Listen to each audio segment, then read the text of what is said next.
بسم اللہ الرحمن الرحیم نحمدہ ونصلی ونسلم علی رسولہ الکریم اما بعد۔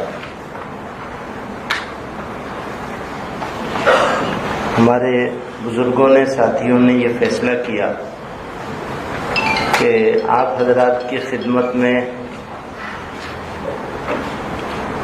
امیر الہند خامس کے لیے نام پیش کروں، اپنی طرف سے تجویز پیش کروں۔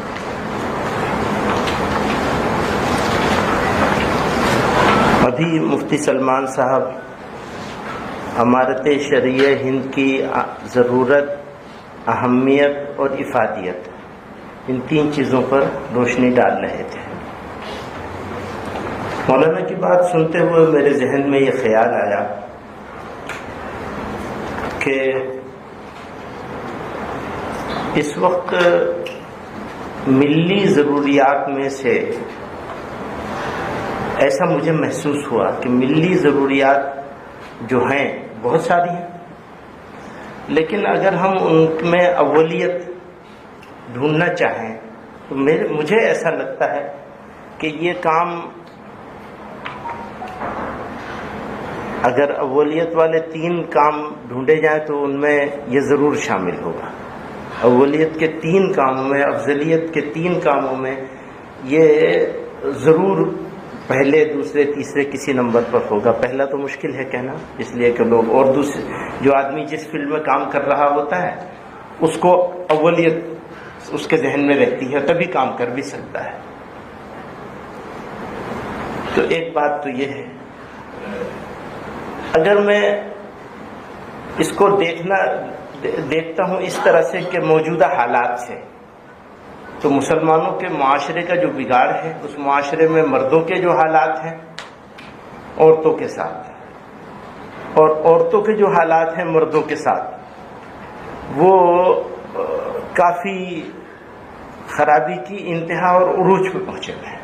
خاندگی جھگڑے، اختلافات اور طلاق ہونا یا طلاق کے بغیر ہی الگ ہو جانا، بہت ساری خرابیاں ہیں جس سے ہم سے زیادہ آپ واقف ہیں۔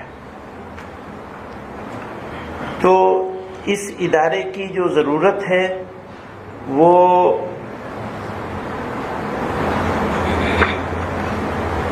آپ حضرات سے کسی طرح مخفی نہیں ہے۔ اسی لیے میں آج صبح عرض کر رہا تھا کہ ہم نے سوچا تھا کہ اتنے لوگوں کو دعوت دیں گے اور آدھے تو آ ہی جائیں گے انشاءاللہ، لیکن جتنوں کو دعوت دی گئی اتنے سارے آ گئے، 100% ہے حاضری الحمدللہ۔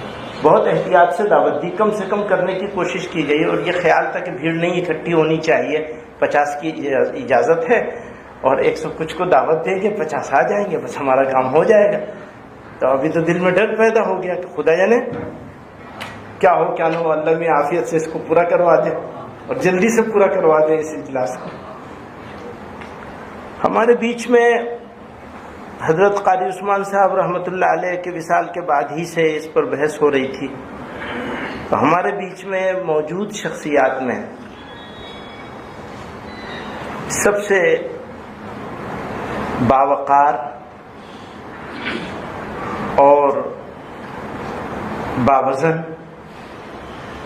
علماء کے بیچ میں بھی، عوام کے بیچ میں بھی، اور مخالفین کے بیچ میں بھی، موافقین کے بیچ میں بھی جو شخصیت ہے، میں بہت ہی، میرے پاس الفاظ نہیں ہیں، مقرر آدمی ہوں نہیں، تو میں اپنے الفاظ کی تنگ دامانی کی شکایت کرتے ہوئے، اس سے شکایت مطلب مجھے اس وقت یہ احساس ہو رہا ہے کہ کاش میں اچھا بولنے والا آدمی ہوتا اور اچھے سے، ہمارے پاس الفاظ مجھے نہیں مل رہے ہیں کہ میں ان کی شخصیت کے بارے میں نام پیش کروں۔ ساتھیوں کا حکم ہوا اس لیے یہ پیش کر رہا ہوں میں۔